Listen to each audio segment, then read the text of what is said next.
Alors bonjour et bonne fête au papa. Vous savez d'où vient cette fête? L'origine de cette fête, en tout cas d'un point de vue chrétien, se trouve au Moyen Âge. C'était une fête religieuse qui soulignait l'importance des pères et elle se fêtait le 19 mars, jour de la Saint-Joseph, le patron des pères de famille et des travailleurs. Alors, qu'est-ce que j'ai comme cadeau pour les papas aujourd'hui? Alors, je ne vous ai pas fait un joli coloriage, je ne vous ai pas fait de bricolage. Je voudrais vous parler d'un homme exemplaire, Joseph, mais pas le Joseph, père nourricier de Jésus. Joseph, le 11e fils de Jacob. Mais au fait, qu'est-ce qu'un homme exemplaire? Je vous rassure, là j'ai dit que j'allais parler au père, les autres pourraient se dire je vais prendre mon oreiller, je vais aller me coucher. D'ailleurs je conseille aux enfants d'aller prendre des livres parce que le sujet que je vais aborder n'est pas forcément adapté aux jeunes oreilles. Donc prenez un petit livre, il y a des livres là-bas pour les enfants, allez vous servir, d'autres l'ont déjà fait, sentez-vous à l'aise. Et moi aussi je serai plus à l'aise. Par contre, si vous n'êtes pas père, si vous êtes une femme ou un jeune célibataire, rassurez-vous, il y aura aussi des bonnes choses à prendre pour vous. Aujourd'hui, on parle beaucoup de la grâce de Dieu, et c'est bien, c'est une bonne chose, c'est le fondement sur lequel devrait s'appuyer notre vie chrétienne, mais on parle un peu moins des efforts qui découlent de la grâce. On parle un peu moins d'autodiscipline, de lutte contre la tentation et le péché, et le tout pour la gloire de Dieu. Parce qu'on peut s'autodiscipliner de la bonne manière pour la gloire de Dieu. Et si on ne fait pas attention, si on n'est pas vigilant, on pourrait sombrer dans l'écueil de la grâce à bon marché, comme le disait Dietrich Bonhoeffer. C'est-à-dire, nous sommes tentés, nous chutons, nous demandons pardon, et ainsi de suite. Et vous me direz, mais après tout, Pierre, c'est la vie. On essaie de vivre selon les principes de Dieu, de temps en temps on échoue, on tombe, on demande pardon. Et tout ça, c'est juste. Mais je pense qu'on pourrait ajouter un élément tout à fait biblique d'autodiscipline, mais qui repose sur la grâce, pour lutter de mieux en mieux contre le péché qui nous environne si facilement. Bien sûr, avec le secours de l'Esprit de Dieu, parce que sinon, il y a des gens qui arrivent à s'autodiscipliner, y compris des chrétiens, mais ils en tirent toute la gloire.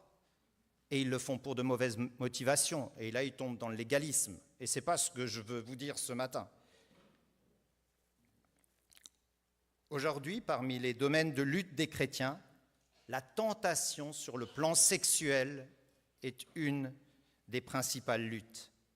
Mais ce n'est pas le seul domaine de lutte, je ne veux pas en faire la lutte par excellence, mais c'est une lutte importante. Il y a d'autres luttes, comme tenter de chercher notre sécurité dans l'argent, dans les biens ou dans une carrière, ou alors chercher notre identité dans un titre, dans une fonction, plutôt qu'en Dieu. Et on est tous très différents. On est fort sur certains fronts face à la tentation. Il y a des tentations qui n'en sont pas pour nous et d'autres pour lesquelles on est beaucoup plus faible. Et les choses peuvent changer si la tentation est répétitive aussi. Et puis il y a des saisons dans la vie. Il y a des saisons de la vie, on est plus tenté par certaines choses et d'autres saisons par d'autres. Et ce pour le quoi on n'avait pas de problème pendant des années, peut devenir un problème soudainement. Attention. Et le texte de ce matin va nous montrer un homme exemplaire face à l'épreuve et à la tentation. Et les principes qu'on va dégager de ce texte sont aussi des principes valables pour d'autres domaines de tentation que la tentation sexuelle dont il est très clairement question dans ce texte. Et voici le parcours que je vous propose. Je vais commencer par faire 2 observations et vous donner une définition qui sera importante pour la compréhension de ce qui va suivre. Puis, nous verrons comment Joseph a été exemplaire face à la tentation, parce que la Bible nous donne un modèle de quelqu'un qui résiste, et qui résiste bien. Et vous allez voir que c'est une tentation répétée, sournoise. Ensuite, nous allons considérer les deux parties qui encadrent notre récit, le début et la fin du récit. On va voir que c'est très important pour l'auteur et pour nous. Et enfin, nous mettrons le chapitre 39 en perspective avec le chapitre 38, parce que lire le chapitre 39 sans le chapitre 38, c'est passer à côté d'une leçon. Et il faudra aussi lire le chapitre 39 par rapport à ce qui suit, très rapidement. Je rassure Claude François qui va, lui, traiter du chapitre 45. Je ne vais pas trop marcher sur ces plates-bandes. C'est juste pour mieux comprendre notre texte. Commençons par deux observations et une définition. Première observation. Ce texte se trouve dans le 10e Tolédote, c'est-à-dire la 10e section du livre de la Genèse. Et dans cette section, le personnage principal, donc c'est le Tolédote de Jacob, l'engendrement de Jacob, sa descendance, qui est déployée dans ces textes, et il y a un accent tout particulier qui est mis sur Judas et Joseph. Et nous sommes dans cette section qui est la plus grande du livre de la Genèse. 14 chapitres y sont consacrés, du chapitre 37 au chapitre 50. Deuxième observation. La structure de notre texte, on a de la chance ce matin, elle est simple. 3 parties. D'abord, la providence de Dieu dans l'ascension de Joseph dans la maison de Potiphar. Deuxièmement, Joseph est exemplaire face à la tentation, et là, il y a une chute sociale forcée. Il va se retrouver en prison. Et troisièmement, la providence de Dieu dans l'ascension de Joseph en prison. Ce qui m'amène à la définition. J'ai utilisé plusieurs fois le terme providence et je me méfie des évidences. Je ne suis pas sûr qu'on soit tous sur la même longueur d'onde quand on parle de providence. Alors j'aimerais dire de quoi il s'agit. La providence, c'est reconnaître l'action et la bienveillance de Dieu là où d'autres voient l'effet du hasard. J'aime bien les définitions simples. Elle ne dit pas tout, mais elle en dit assez pour qu'on comprenne. Reconnaître l'action et la bienveillance de Dieu là où d'autres voient l'effet du hasard.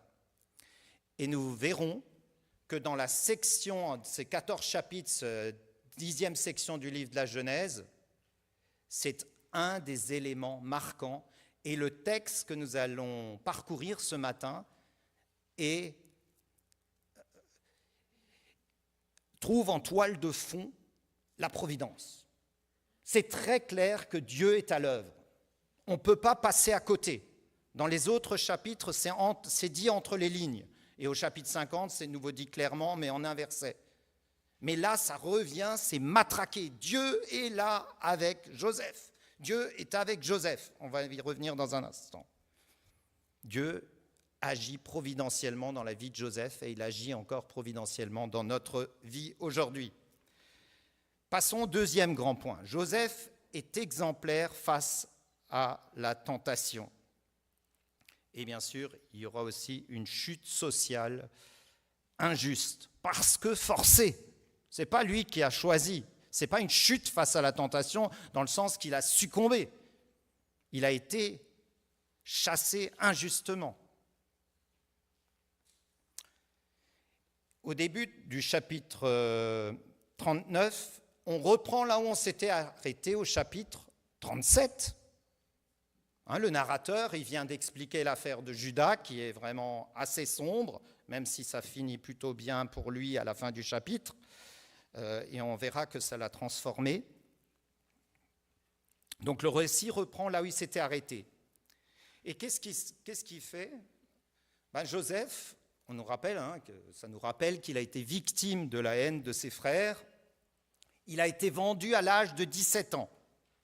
Il vivait dans une famille dysfonctionnelle, il était le chouchou à papa, et il devient victime de la traite humaine. Il est vendu d'abord à des marchands, qui eux-mêmes vont le vendre à Potiphar, qui est un haut fonctionnaire de Pharaon. D'ailleurs, le titre de Potiphar est le même que celui de l'échanson et du panetier dont il sera question au chapitre 40. Et cet Égyptien est précisément un chef, probablement un chef de la garde royale. Et donc, au début, dans ces 6 premiers versets du chapitre 39, de simple esclave étranger, il devient en l'espace de quelques années l'intendant de tous les biens de son maître, Potiphar, dont il a acquis la faveur. Et au verset 6, Moïse, le narrateur, nous précise, à nous lecteurs auditeurs, que Joseph était beau de taille et de visage. Ça sent pas bon. Ça sent vraiment pas bon. Vous allez voir, on arrive à la tentation répétée de la tentatrice, dans les versets 7 à 12. Et là, il y a 2 parties. Première partie, la tentation sexuelle répétée de la femme de Potiphar envers Joseph. Et bien sûr, le refus de Joseph de céder. Il est dit, la femme de son maître leva les yeux sur Joseph. La femme de son maître leva les yeux sur Joseph. Première chose que j'aimerais dire, attention au mythe de la femme séductrice. Il ne faut surtout pas généraliser. Ça serait une grave erreur. Pensons au viol de Sichem de Dina, donc Sichem qui a violé Dina, la fille de Jacob et Léa, en Genèse 34. Bien sûr, ça existe des femmes tentatrices, la preuve, mais les hommes ne sont pas en reste. Le plus souvent, les femmes sont des victimes sur le plan sexuel des abus des hommes.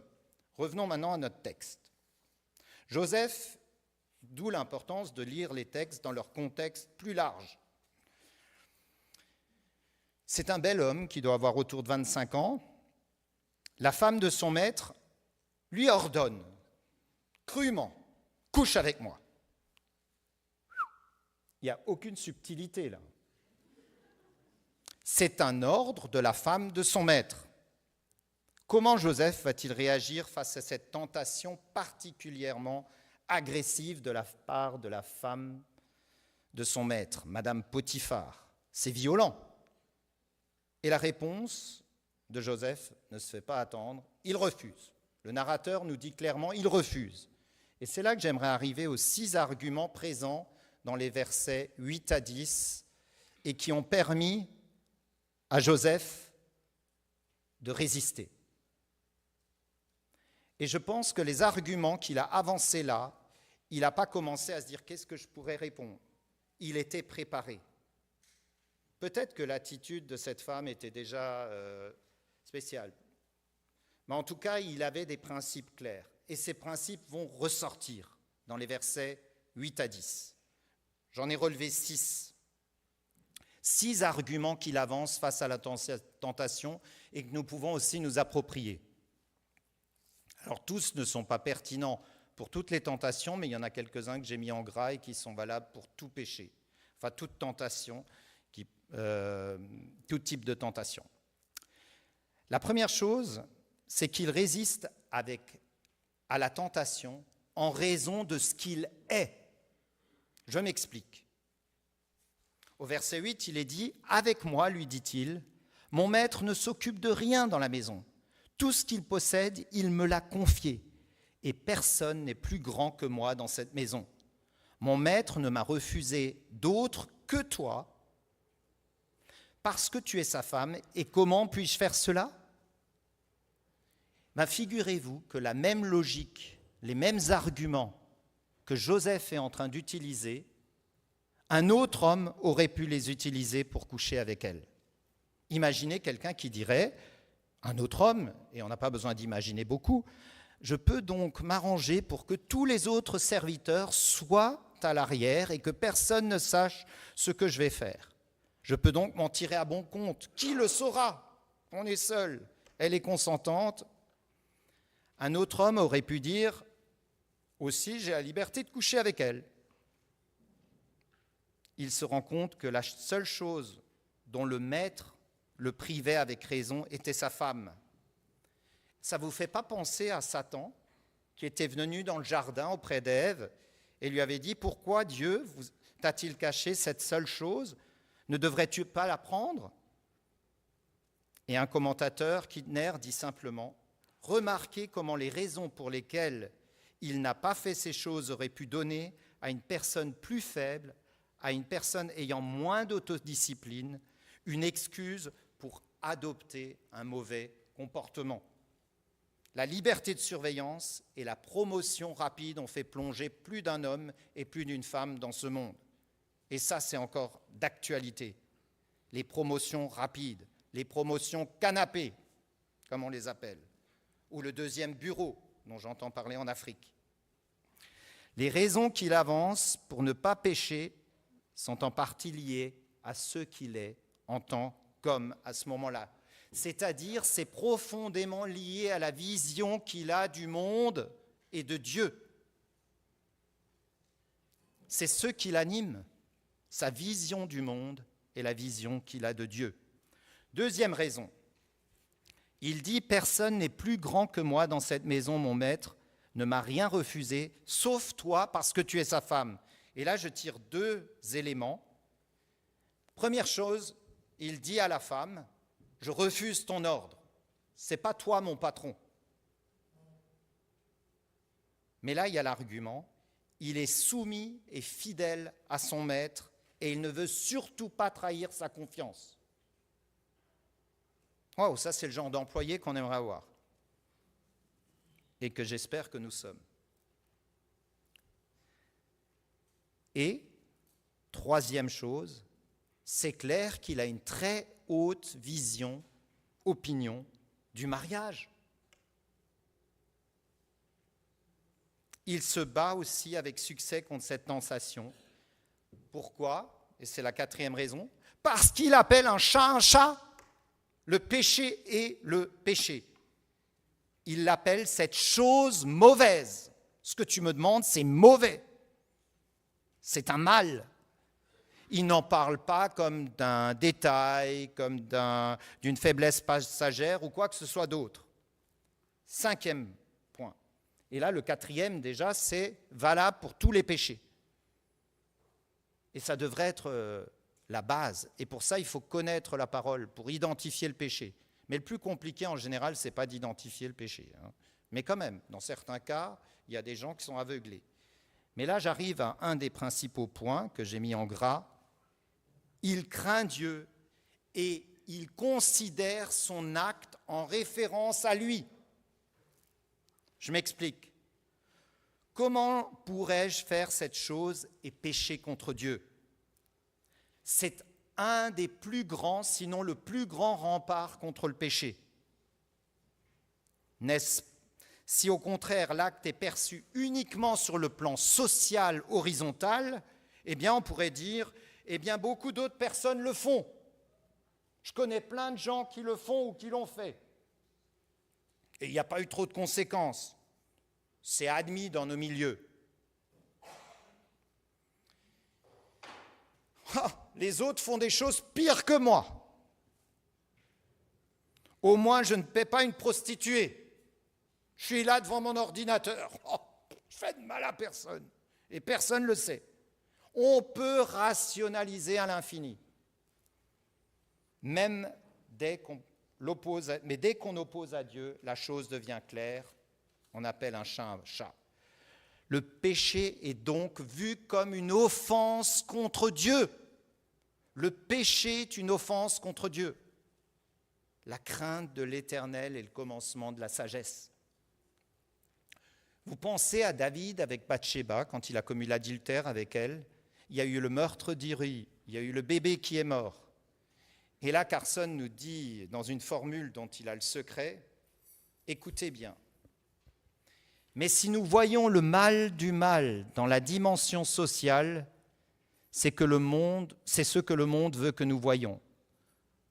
Et nous ne verrons pas le mal du mal, qui est finalement un acte de défi envers Dieu qui nous a créés. Le mal du mal, c'est contre Dieu. Ce n'est pas d'abord contre les autres, même si c'est aussi vrai. Et il continue en disant, le péché ne devient dégoûtant, ni mignon, ni attrayant, ni un écart temporaire, seulement lorsque nous voyons qu'il s'agit d'un exemple d'un homme ou d'une femme porteur de l'image de Dieu qui brandit son poing pour se révolter contre Dieu, contre son Créateur, et qui se dit, et qui lui dit, je te crache au visage et je te dis, je m'en fiche de toi. Ça vous choque? Ça devrait nous choquer, ça devrait être le principal argument pour nous, pour ne pas pécher.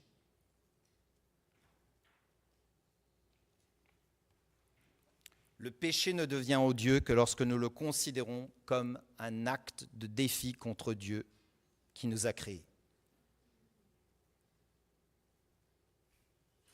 Finalement, 6e argument, Joseph savait qu'il ne fallait pas jouer avec le feu.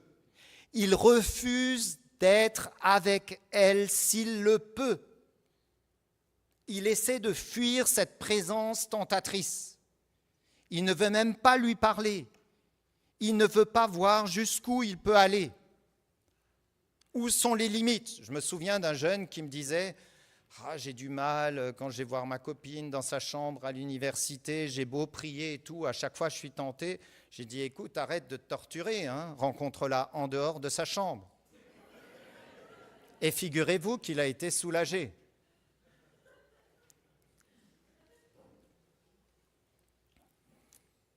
La personne craignant Dieu, attirée par la sainteté, n'essaiera pas de voir jusqu'où on peut aller avant que ça chauffe trop.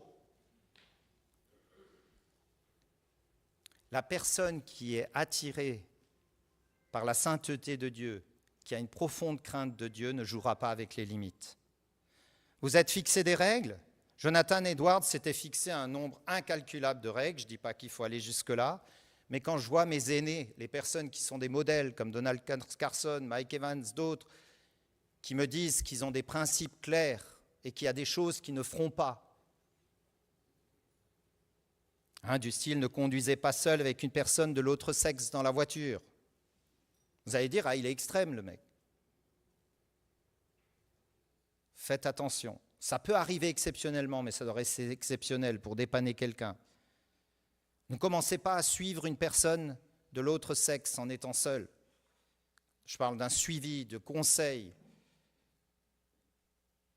Et Carson parlait d'un prof qui lui avait laissé un conseil, un prof qui par ailleurs l'ennuyait et le faisait bâiller dans les cours, mais il dit il y a un principe qu'il n'a jamais oublié. Quand tu suis quelqu'un, tu restes derrière ton bureau. Et il a dit, il venait de prendre un poste à Vancouver, il était derrière son bureau, la femme commence à pleurer, dans sa tête il se répétait ce mantra, reste derrière le bureau, reste derrière le bureau, reste derrière le bureau. Et je n'ai pas besoin de me cacher derrière Don Carson. Moi aussi, j'ai dû rester derrière le bureau. Et j'avais un grand bureau. Et je laissais toujours la porte entrouverte. Et je disais à tout le monde, vous pouvez rentrer à tout moment. Et s'ils rentrent, bon, il y en a plein qui sont rentrés parce qu'ils croyaient que c'était les toilettes, mais ça, c'est un autre problème.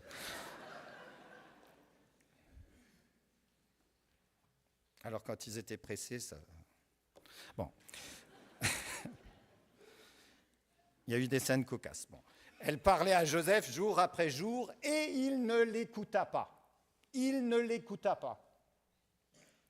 Et malgré les tentatives de séduction de la femme, il reste fidèle à son maître, Potiphar, et surtout, il reste fidèle à Dieu. Parce que pour lui, c'est d'abord une manière de démontrer à Dieu sa fidélité.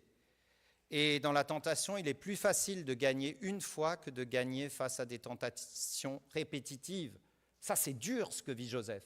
Elle le harcèle. Et il y en a qui vivent peut-être ça au travail ou ailleurs.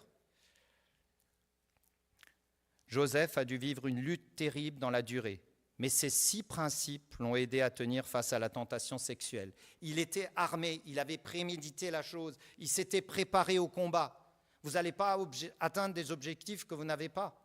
Fixez-vous des objectifs face à la tentation. Si vous ne réfléchissez pas, si vous ne vous entraînez pas, disciplinez-vous pour considérer les péchés vers lesquels vous êtes attirés comme des choses mauvaises, sinon vous allez succomber. Ensuite, il y a une tentative de passage à l'acte en force de la part de la femme de Potiphar et qui va entraîner la fuite de Joseph. Elle va attraper son vêtement, comme l'ont fait ses frères en Genèse 37. Les frères de Joseph ont pris son vêtement. D'ailleurs, le mot vêtement en hébreu veut dire deux choses. Une qui n'est pas très propre. Il est de nouveau dépouillé de son manteau, et ce manteau est à nouveau utilisé comme un faux témoin. Oh, le manteau avec le sang, il est mort, il a été dévoré. Le manteau est là, c'est la preuve qu'il a essayé de m'agresser. Faux témoin. De plus, à la fin des versets 11 et 12, Joseph est plus préoccupé par sa pureté que par ses perspectives d'avenir. Il ne veut pas être stupide au point de ne pas savoir qu'une femme est conduite risque d'être enragée et de le détruire.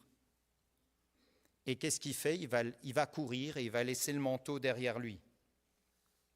Et quelqu'un a dit, il préfère être pur et être jugé impur par l'apparence des faits que d'être jugé pur dans l'apparence des faits et être impur devant Dieu.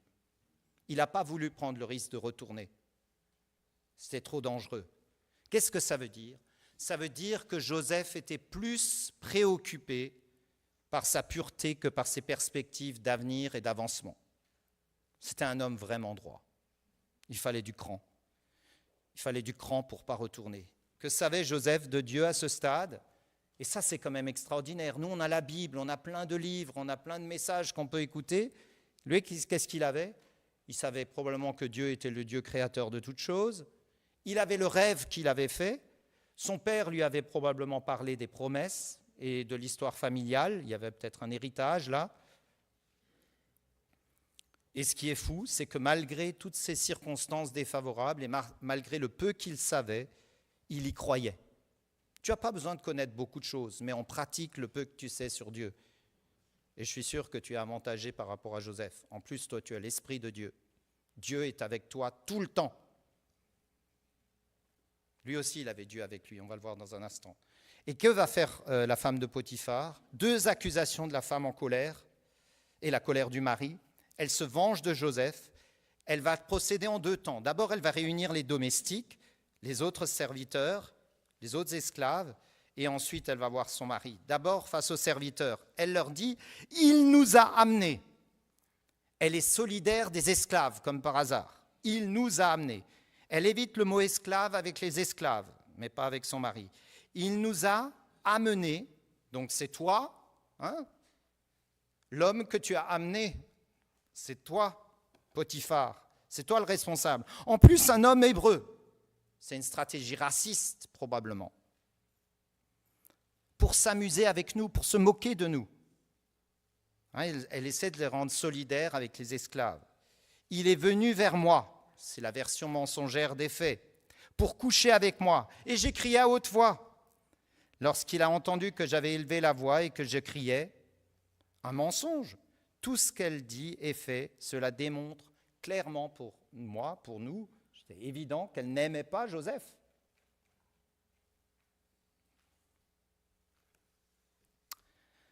Dans un deuxième temps, elle parle de son mari. Elle parle à son mari plutôt. Elle répète ensuite son accusation à son mari, laissant entendre qu'il est complice de ce qui s'est passé parce qu'il a amené Joseph dans sa maison. Et elle manipule encore Potiphar en appelant Joseph « ton esclave ». C'est le tien. C'est lui le problème et c'est toi qui l'as amené ici. Et en décrivant Joseph comme cet esclave hébreu, la femme de Potiphar essaie peut-être de mettre l'accent sur le fait qu'il soit étranger. Il est venu vers moi, l'esclave hébreu. Encore un mensonge. Et lorsque j'ai élevé la voix et que j'ai crié, il a abandonné son vêtement à côté de moi. Elle reprend une partie de l'histoire pour la déformer à son avantage. 2 discours démagogiques finalement. La colère du mari.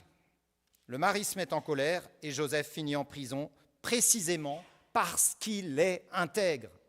L'intégrité peut nous amener dans des situations, dans des circonstances difficiles. Il est tout à fait juste de lire Genèse 39 comme une leçon de courage moral. l'exemple typique d'un homme qui craint Dieu et qui sait bien qu'une tentation attrayante est en réalité une invitation à pécher contre Dieu, et qui par conséquent se soucie davantage de sa pureté que de ses projets d'avenir. Mais attention, ce chapitre, ce texte, ce récit doit se lire selon 3 autres perspectives. Je vais le faire très rapidement. La première, c'est celle de la providence de Dieu envers Joseph au sein de circonstances difficiles. Et c'est ce qui ressort de ce qu'on appelle une inclusion. Ça veut dire les 6 premiers versets qui sont juste avant et les versets 21-23 qui sont juste après se répondent. Tout ce que je viens de dire se trouve dans le texte, du moins je l'espère. Il est juste de dire ces choses. Mais d'un autre côté, lorsque vous lisez ce chapitre dans son ensemble, vous ne pourrez pas vous empêcher de voir qu'il y a une sorte d'inclusion qui va faire ressortir une autre leçon qui est très importante. Le chapitre commence et se termine pratiquement de la même manière. Ce principe d'inclusion indique que les thèmes qui marquent le début et la fin vont dominer tout le chapitre. Au début du chapitre 39, au verset 2 et 3, et à la fin du récit au verset 23, il est question de la réussite et du succès de Joseph. Au début du récit, le maître met tout dans sa main. Au verset 6, et à la fin, au verset 23, le chef de la prison ne prenait aucune connaissance de ce que Joseph avait en main. Il lui laisse le contrôle. Ce n'est pas un hasard, c'est une stratégie narrative. C'est une manière de raconter une histoire pour qu'on puisse mieux la retenir et connaître les éléments centraux. L'origine des dons de Joseph et la raison de sa réussite, c'était ces 6 principes. Ces 6 principes ont aidé. Mais ces 6 principes auraient fait de lui même un légaliste et quelqu'un de fier. Non. Qu'est-ce qui est au cœur de sa réussite ? L'Éternel fut avec Joseph. Yahvé fut avec Joseph. 8 fois dans ce chapitre, il est précisé que Yahvé est avec Joseph. 5 fois au début, et je vous le donne dans le mille, 3 fois à la fin. Pas au milieu. C'est que c'est important. Et c'est quoi cette présence de Yahvé à ses côtés ? Mais c'est la providence divine. C'est Dieu qui est là et qui agit même quand on ne le voit pas. Et c'est d'autant plus remarquable que dans les circonstances, il n'a pas l'impression, si, dans son ascension, il y a une providence divine, mais quand on se retrouve de nouveau en prison, il a quand même dû combattre avec cette idée de la providence divine, ou même se dire, mais qu'est-ce que j'ai fait de mal ? La double référence à la bénédiction, verset 5, rappelle l'engagement pris par Dieu envers Abraham que toutes les nations de la terre seront bénies par sa descendance. De même que le Seigneur a béni d'autres personnes par l'intermédiaire de Jacob, il le fait maintenant par l'intermédiaire de Joseph. On voit que toute la maison de Potiphar est bénie par sa présence. Bien qu'il a été vendu comme esclave en Égypte, le Seigneur permet de trouver grâce aux yeux de Potiphar, ce qui lui vaut une promotion. Une autre leçon s'impose donc. Il y a des voies de Dieu cachées derrière cette tentation que nous devons saisir si nous voulons faire face nous-mêmes à la tentation. Et c'est quoi cette leçon ? Dieu nous bénit souvent, non pas en nous sortant des circonstances assez difficiles que nous vivons, mais en nous accordant l'intégrité et une réputation d'intégrité au milieu de circonstances difficiles. Ça veut dire quoi en français courant ? La bénédiction de Dieu se manifeste dans la vie de Joseph, non par une libération miraculeuse de la prison ou des circonstances difficiles, mais par l'intégrité. L'intégrité est une bénédiction de Dieu. Être intègre.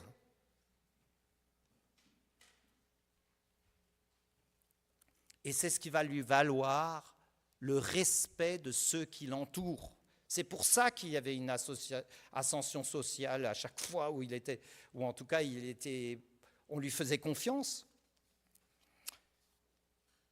Pensons au message mensonger de ceux qui enseignent que si nous sommes fidèles à Dieu, nous aurons immédiatement paix, richesse, santé, prospérité. Ici, la bénédiction de Dieu se se mesure fondamentalement par une conduite intègre sous le regard de Dieu. Vous voulez être béni? Vivez de façon intègre. Et il nous faut maintenant aussi replacer l'histoire dans le contexte plus large. Deux autres perspectives. Première perspective, par rapport au chapitre 38, très rapidement. Une fois que l'on replace le chapitre 39 dans son contexte, d'autres événements nous viennent à l'esprit. Le chapitre 38, il y a un lien littéraire entre les deux. Judas est un homme libre, prospère, mais lorsqu'il perd sa femme, il finit par coucher avec sa belle-fille Tamar. Joseph, lui, est esclave, mais avec la bénédiction de Dieu, il sauvegarde sa pureté sexuelle et son intégrité. C'est comme pour nous dire, voyez, mauvais exemple, bon exemple. Aux yeux du monde, lequel des deux est le plus heureux? Judas dirait la plupart de nos contemporains. À la lumière de l'éternité, lequel l'est vraiment? Cependant, lorsqu'il est confronté à sa propre hypocrisie, je parle de Judas, sans parler de son incapacité à fournir un mari à Tamar, Judas avoue que Tamar a agi avec droiture, mais pas lui. Et l'intervention non conventionnelle de Tamar a eu un impact profond sur Judas. Son caractère a été transformé. Et lorsqu'il va paraître plus tard dans le récit, vous verrez que c'est un homme transformé. Et la grâce de Dieu va permettre que la lignée qui conduira à celui qui vaincra le serpent descende de Judas. Et pas de Joseph. C'est complètement dingue. C'est la grâce. Plus loin dans la Genèse, lorsque Jacob s'adresse à ses fils depuis son lit de mort, sa bénédiction sur Judas contient les attentes royales. Et Tamar est l'une des 3 seules femmes nommées dans la généalogie de Jésus, établie par Matthieu.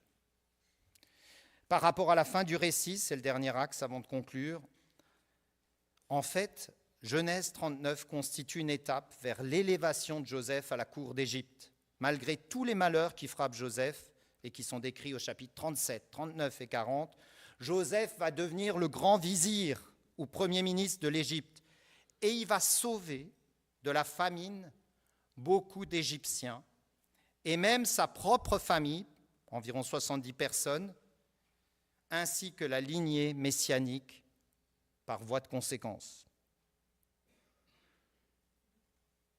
Et à la fin du livre, Joseph nous dit, « Vous avez voulu faire le mal à ses frères, mais Dieu a voulu faire le bien. » Donc de nouveau, providence divine. Beaucoup de gens sont restés en vie, a voulu faire le bien en gardant beaucoup de gens en vie jusqu'à aujourd'hui.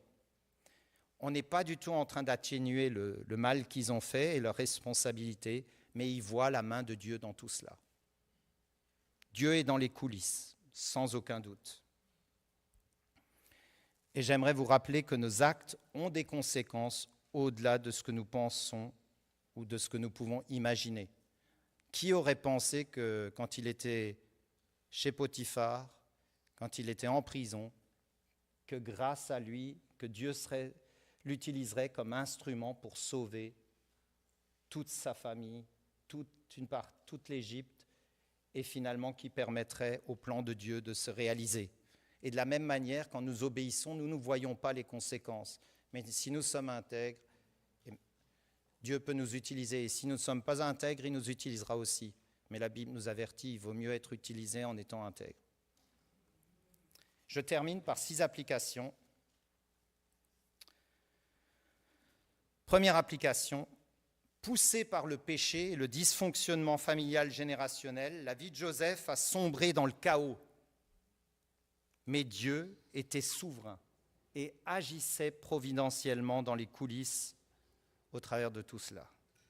De la même manière, nous trouvons de l'espoir dans la promesse que Dieu fait en sorte que toutes les choses, même les dysfonctionnements horribles et atroces qui nous arrivent, souvent à cause de notre péché ou du péché des autres, concourent à notre bien. Deuxième application. Le même Dieu qui a souverainement pris soin de Joseph, prend soin aussi des plus vulnérables. C'est pourquoi nous pouvons trouver de l'espoir au cœur de nos difficultés en tournant nos regards vers Jésus, en prenant conscience de sa présence dans notre vie par le Saint-Esprit. Vous avez vu au chapitre 39, il était dit, Dieu était avec lui. Mais Dieu est avec nous. Dieu est avec nous en tant que chrétiens.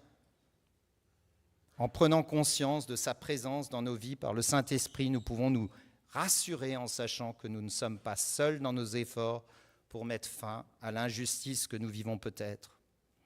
Troisième élément tiré de ce récit de Genèse 39, qui nous montre que Dieu s'intéresse plus à notre intégrité qu'à nous donner des circonstances heureuses. Et nous, on passe souvent notre temps à vouloir nous extraire des circonstances, ce qui n'est pas une mauvaise chose, mais est-ce qu'on est autant préoccupé par le fait d'être intègre dans ces circonstances difficiles ? C'est là le défi que nous lance aussi ce récit. Quatrième élément, quelles sont les mesures d'autodiscipline que vous allez mettre en place face à certaines tentations ? Je pense d'abord à ce qui va changer votre vision et notre vision du monde selon Dieu et notre vision de Dieu lui-même. C'est-à-dire quel est le travail que vous faites sur vos pensées, c'est-à-dire quelle est la place dans votre vie de la crainte de l'Éternel et de cette idée que tout péché fondamentalement offense Dieu. Quand le péché est vu comme une offense contre Dieu, il devient laid. Il faut qu'on trouve le péché dégoûtant et pas attirant. Et lorsque nous sommes tentés, nous devons aller, et que nous succombons, nous devons aller vers lui et compter sur le Saint-Esprit qu'il nous a légué pour nous fortifier de l'intérieur. Et lorsque nous glissons dans notre imagination, dans nos paroles ou dans nos actes, nous devons revenir encore et encore à la croix et demander le pardon qu'il nous accorde. Nous en avons l'assurance. Et un jour, nous verrons comment chaque petite victoire pour l'amour de Jésus a fonctionné dans sa sage providence pour apporter le bien au peuple de Dieu et la gloire de Christ. Et dernier élément, la meilleure publicité d'un chrétien, c'est une bonne conduite. La meilleure publicité d'un chrétien, c'est une bonne conduite. N'oubliez pas, les gens nous lisent. Bien sûr, il nous faut aussi parler, mais un bon témoignage de vie, une bonne conduite, appuie et renforce ce que nous disons concernant Dieu. Et surtout, nous nous tenons devant Dieu, et devant Dieu, on ne peut pas faire semblant. C'est d'abord une bonne conduite devant Dieu.